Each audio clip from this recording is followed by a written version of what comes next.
মুহররম মাসে কি কি আমল করব। মুহররম মাস শুরু হয়েছে, আমরা জানি। মুহররম মাসের সবচেয়ে গুরুত্বপূর্ণ আমল হলো বেশি বেশি নফল রোজা রাখা। কারণ নবী করিম সাল্লাল্লাহু আলাইহি সাল্লাম বলেছেন, আফদালুস সিয়াম বা'দা রমাদান শাহরুল্লাহিল মুহররম। আল্লাহর কাছে রমজানের পরে সবচেয়ে শ্রেষ্ঠ রোজা হলো কোন মাসের রোজা?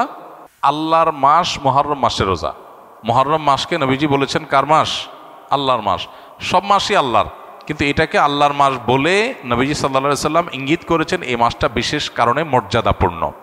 তাহলে আমরা আজকে যে মাসটাতে প্রবেশ করলাম, এই মাসটা একটা মর্যাদাপূর্ণ মাস। সম্মানিত 4 মাস সম্পর্কে কোরআন যে ধারণা দিয়েছে আমাদেরকে, আল্লাহ বলেছেন, ইন্না ইদ্দাতাশ শুহুরি ইনদাল্লাহি 12 শাহরান ফি কিতাবিল্লাহি ইয়াওমা খালাকাস সামাওয়াতি ওয়াল আরদ মিনহা আরবাআতুন হুরুম। নবমণ্ডল ভূমণ্ডল সৃষ্টির দিন থেকেই বছরের গণনা হয় 12টা মাস দিয়ে। এর মধ্যে 4টা মাস হলো সম্মানিত। এই যে 4টা মাসকে আল্লাহ সম্মানিত বলেছেন, এই 4টা সম্মানিত মাসের মধ্যে একটা হলো মুহররম। বরং 4টা সম্মানিত মাসের মধ্যে সবচেয়ে বেশি সম্মানিত যেটা, সবচেয়ে শ্রেষ্ঠ মাস যেটা, সেটা হলো কোন মাস? মুহররম মাস। এজন্য মাস হিসাবে রমজানের পরে সবচেয়ে মর্যাদাপূর্ণ মাস হলো কোনটা? মুহররম মাস, যেটা আমরা ইতোমধ্যে শুরু করেছি বা যে মাসে আমরা প্রবেশ করেছি। তো এই জন্য এটাকে আল্লাহর মাস বলা হয়েছে। এই মাসে বেশি বেশি নফল রোজা রাখতে হয়। নফল রোজা নিয়ে অবশ্য আরেকটা হাদিস আছে, এর সাথে বাহ্যিক দৃষ্টিকোণ থেকে কন্ট্রাডিক্টরি মনে হয়। সেটা হলো আমাদের আয়েশা রাদিয়াল্লাহু তাআলা থেকে বর্ণিত, নবী সাল্লাল্লাহু আলাইহি সাল্লাম এর ব্যাপারে তিনি বলেছেন, মা রাআইতু রাসূলুল্লাহ সাল্লাল্লাহু আলাইহি সাল্লাম ইস্তাকমালা সিয়ামা শাহরিন কাত্তু ইল্লা ফি রমাদান ওয়া মা রাআইতুহু আকসারা সিয়ামা মিনহু ফি শাবান। অর্থাৎ আমাদের আয়েশা বলেছেন রাদিয়াল্লাহু তাআলা আনহা, যে আমি নবী করিম সাল্লাল্লাহু আলাইহি সাল্লামকে পুরো মাস রোজা কমপ্লিট করতে দেখছি এক মাসে, শুধু ছিল রমজান মাস, যে পুরো 30 দিন রোজা রাখছেন। এটা শুধু দেখেছি কোথায়? রমজান মাস। আর রমজান মাস ছাড়া সবচেয়ে বেশি, মাসের বেশিরভাগ দিন রোজা রাখছেন দেখছি যে মাসে, সেটা হলো শাবান। তাহলে এই হাদিস থেকে বোঝা গেল শাবানে বেশি রোজা রাখতে হবে। আবার আমরা একটু আগে হাদিস শুনলাম, রমজানের পরে সবচেয়ে শ্রেষ্ঠ রোজা রাখার মাস হলো মুহররম মাস। নফল রোজার শ্রেষ্ঠ মাস মুহররম মাস, হাদিস থেকে বোঝা যায়। তাহলে রাসূল সাল্লাল্লাহু আলাইহি ওয়াসাল্লামের আমল একরকম, হাদিস আরেক রকম। এর সমন্বয়টা কোন জায়গায়, কিভাবে? উত্তর হলো যে মূলত মুহররম মাস এটা নফল রোজার জন্য সবচেয়ে সেরা মাস। এরপরে শাবানের মর্যাদা। নবী সাল্লাল্লাহু আলাইহি ওয়াসাল্লাম হাদিসটা বলেছেন, কিন্তু এটা আমল করার সুযোগ তিনি পান নাই। আল্লাহ তাকে দুনিয়া থেকে নিয়ে গেছেন। শাবান মাসেরটা আমলের সুযোগ তিনি পেয়েছেন। তাহলে নফল রোজার জন্য সবচেয়ে আদর্শ মাস এটা, সেই হিসাবে বেশি বেশি এই মাসে নফল রোজা রাখা দরকার। আল্লাহ যাদের তৌফিক দিয়েছে, মুহররম মাস উপলক্ষে আমরা 2-4টা হলো রোজা রাখা দরকার। এখানে আমরা যারা আছি, বেশিরভাগ মানুষই হয়তো এমন, মুহররম মাসে আশুরা রোজা রাখা ছাড়া আর অতিরিক্ত রোজা হয়তো যারা সোম বৃহস্পতিবার রাখছেন, বীজ রাখেন, এটা হয়তো রাখছেন, মুহররম মাস হিসাবে রোজা রাখার সুযোগ বেশিরভাগ মানুষের হয়নি। তো এই হাদিসের উপর আমল করার জন্য হলেও আমরা মুহররম মাস উপলক্ষে 1-2টা রোজা রাখবো ইনশাআল্লাহ। এক। দ্বিতীয়ত, মুহররম মাসটা সম্মানিত 4 মাসের একটা। সম্মানিত 4 মাসের বিধিনিষেধগুলো এখানে চলে আসবে। সম্মানিত 4 মাসে যুদ্ধ বিগ্রহ করা নিষেধের সম্পর্কে আয়াত আছে, যদি অনেক আলেমদের মতো এটা মানসুখ হয়েছে। আবার সম্মানিত মাস হিসাবে আল্লাহ তাআলা বলেছেন, ফালা তাজলিমু ফিহিন্না আনফুসাকুম, এই মাসগুলোতে তোমরা নিজেদের প্রতি অবিচার করো না। পাপাচার থেকে বাঁচার জন্য এটা বিশেষভাবে যত্নশীল হতে হবে। ইবাদত বন্দেগী রুটিন কাজগুলো বিশেষ আন্তরিকতার সাথে করতে হবে। এটা হলো মুহররম মাসের করণীয়। এছাড়া মুহররম মাসের মধ্যে আশুরার দিনটা আছে, সেই উপলক্ষে বিশেষ করণীয় আছে আশুরা রোজা রাখা। আশুরা রোজা রাখা এবং আল্লাহ তাআলার শুকর আদায় করা মুসা আলাইহিস সালামের বিজয়ের কারণে 2টা রোজা রাখা সুন্নাত আশুরাকে কেন্দ্র করে।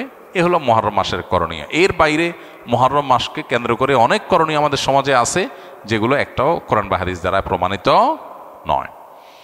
মসজিদ থেকে বের হওয়ার দোয়া কি? মসজিদ থেকে বের হওয়া এবং মসজিদে প্রবেশ হওয়া, এই উভয়টার দোয়া সম্পর্কে আমাদের সর্বস্তরের মানুষের মধ্যে জানাশোনা অনেক কম। আমরা অনেকে মনে করি মসজিদে ঢোকার দোয়া আল্লাহুম্মা আফতাহ লি আবওয়াবা রাহমাতিক, আর মসজিদ থেকে বের হওয়ার দোয়া হলো আল্লাহুম্মা ইন্নী আসআলুকা মিন ফাদলিক। এটা আমরা মোটামুটি বেশিরভাগ মানুষ জানি, কিন্তু যেটা জানি না সেটা হলো মসজিদে ঢোকার জন্য আল্লাহুম্মা আফতাহ লি আবওয়াবা রাহমাতিক ছাড়াও আরো দোয়া আছে, আর বের হওয়ার জন্য আরো কি আছে? দোয়া আছে। মসজিদে প্রবেশ এবং বের হওয়ার সময়, বিশেষ করে প্রবেশের সময়, প্রথমে বিসমিল্লাহ বলতে হয়, এরপরে দুরূদ পাঠ করতে হয়। এগুলো সুন্নাহ, মসজিদে প্রবেশের সুন্নাহ। যেটা নিয়ে আমাদের সমাজে জানাশোনা নাই, মানুষ জানে না খুব একটা। এবং আরও দোয়া আছে, আল্লাহুম্মা আফতাহলি ওয়া রহমাতিক ছাড়া আরও দোয়া আছে। আমরা দুনিয়াতে কত কিছুই তো মুখস্থ করে ফেলি, কত কিছুই তো জানি, কত শত গানের কলি ইচ্ছা ছাড়া শুনতে শুনতেও মুখস্থ হয়ে গেছে। সেখানে মসজিদে প্রবেশের এই দোয়াগুলো বা আরও আনুষঙ্গিক যে সমস্ত নিত্য প্রয়োজনে দোয়া আছে, যেগুলো প্রতিনিয়ত প্রয়োজন হয়, এগুলো না জানার কারণে, মুখস্থ না থাকার কারণে প্রতিদিন আমি এই সুন্নাহগুলো থেকে মাহরুম এবং বঞ্চিত থাকছি। তাহলে মসজিদে ঢোকার সময় কমপ্লিট দোয়া কি কি আছে সুন্নাহ দ্বারা সাব্যস্ত? এক হলো বিসমিল্লাহ, এরপর হলো দুরুদ আসসালাতু ওয়াসসালামু আলা রাসূলিল্লাহ বললে সেটা হয়ে যায়, বিসমিল্লাহি আসসালাতু ওয়াসসালামু আলা রাসূলিল্লাহ।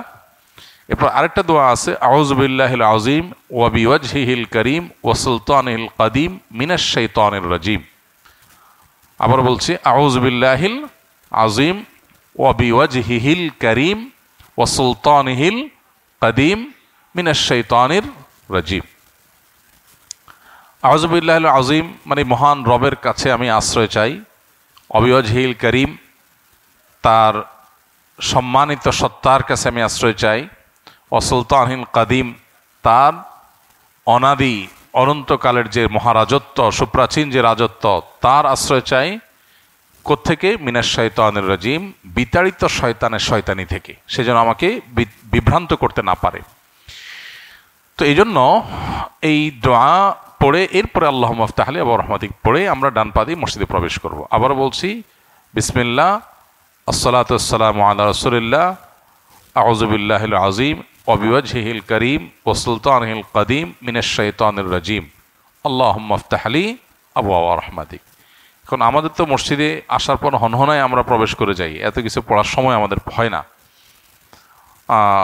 মূলত এটা একটু সময় নিয়ে হলেও প্রয়োজনে কিছুক্ষণ আগে থেকে শুরু করলেন, 2-4 কদম থাকতে শুরু করলেন, যাতে করে প্রবেশ পথে অনেক বেশি ভিড় না হয়ে যায় সবাই থেমে থেমে দোয়া পড়ার পরে। তো সেটি আপনি করতে পারেন, করে এরপরে প্রবেশ করলেন। ঠিক একইভাবে আমরা যখন বের হব, আল্লাহুম্মা ইন্নী আসআলুকা মিন ফাদলিক এটা পড়ে আমরা বের হব।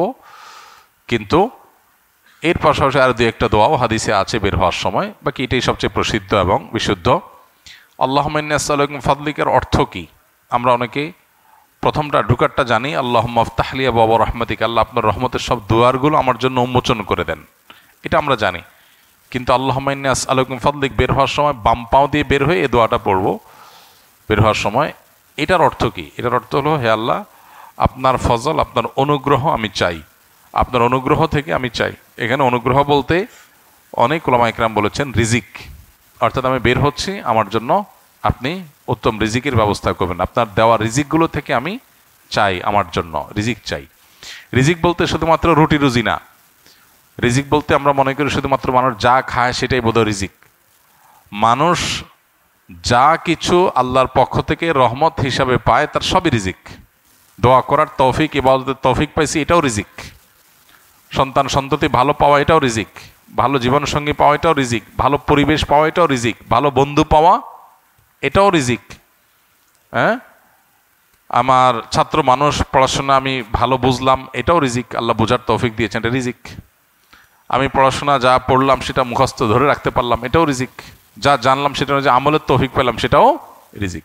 মানুষ আল্লাহ রহমত হিসাবে যা পায় সব কিছু রিজিকের অন্তর্ভুক্ত। এই জন্য আল্লাহুম্মা ইন্নী আসআলুকা মিন ফাদলিক, আল্লাহ আপনার রিজিক চাই আমি, এখানে সব কিছু আল্লাহর কাছে চাওয়া হয়ে যায় মূলত। তো সেই অর্থ, সে উদ্দেশ্য মাথায় রেখে আল্লাহর কাছে সেটাকে পেশ করা সেভাবে।